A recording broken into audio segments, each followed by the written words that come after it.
கதைப்போமா? வாழ்கின்ற வார்த்தைகள், வீழ்கின்ற வார்த்தைகள். அது என்ன வார்த்தைகள்ல? வாழ்கின்ற வார்த்தைகள், வீழ்கின்ற வார்த்தைகள் அப்படின்னு நம்மளுக்கு ஒரு கேள்வி எழும். ஒரு குட்டி கதையோட இந்த கேள்விக்கு வந்து பதில் சொல்றேன். ஒரு மருத்துவர் கிட்ட ஒரு பெண்மணி போறாங்க. சில மருந்துகளை வந்து மருத்துவர் வந்து அவங்களுக்கு பரிந்துரை செய்யறாங்க. அப்படி பரிந்துரை செய்யும் பொழுது அந்த மருந்துகளை வந்து விடாம சாப்பிட வேண்டும் அப்படின்னு ஒரு வார்த்தை சொல்லி கொடுக்குறாங்க.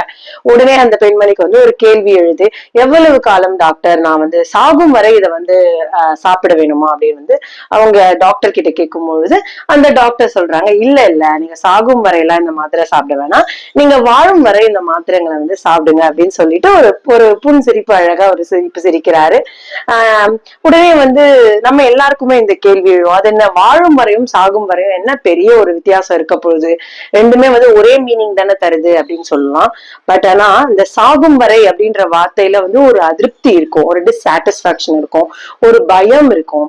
அது வந்து ஒரு எதிர்மறையான ஒரு எண்ணம் வந்து வரும். ஒரு நோயாளிக்கு ரொம்ப முக்கியமானது என்ன அப்படின்னா, அவங்களோட நோயில இருந்து அவங்க விடுபடணும் அப்படின்னா நம்பிக்கை இருக்கணும். நம்பிக்கை தான் ரொம்ப முக்கியம். சோ நம்பிக்கை தர வார்த்தைகளை வந்து டாக்டரா வந்து கொடுக்கணும் அப்படின்றத நினைச்சுதான் அவர் வந்து என்ன சொன்னார்னா, வாழும் வரை நீங்க வந்து இந்த மருந்துகளை வந்து சாப்பிடுங்க அப்படின்னு சொன்னாரு. இது வந்து நோயாளிகளுக்கு மட்டும் இல்ல, சக மனிதர்களுக்கும் இது பொருந்தும். நீங்க வந்து அவங்கள பத்தின உங்களுக்கு எந்த அபிப்பிராயம் இருந்தாலும் சரி, அவங்கள பிடிச்சாலும் சரி பிடிக்கலனாலும் சரி, எந்த வகையான எதிர்மறை சொற்களையும் சொல்லி யாரையும் வந்து காயப்படுத்தாதீங்க. அதுக்கு பதிலா செத்து போ அப்படின்னு சொல்றதுக்கு பதிலா வாழ்ந்துட்டு போ அப்படின்னு சொல்லுங்க. நல்லபடியா இருக்கட்டும். சில வார்த்தைகள் குணப்படுத்தும், சில வார்த்தைகள் வந்து ரணப்படுத்தும். நம்ம வந்து குணப்படுத்தும் வார்த்தைகளை வந்து தேர்ந்தெடுப்போம், சக மனிதர்களை வந்து நேசிப்போம். கொஞ்ச வரை வந்து நல்ல வார்த்தைகளை பேசி ஒரு நல்ல சமூகத்தை வந்து உண்டு பண்ணுவோம். இந்த கதை பிடிச்சிருந்தா ஷேர் பண்ணுங்க, சப்ஸ்கிரைப் பண்ணுங்க.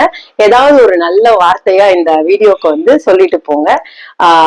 பாசிட்டிவ் திங்கிங் வந்து ரொம்ப ரொம்ப முக்கியம்.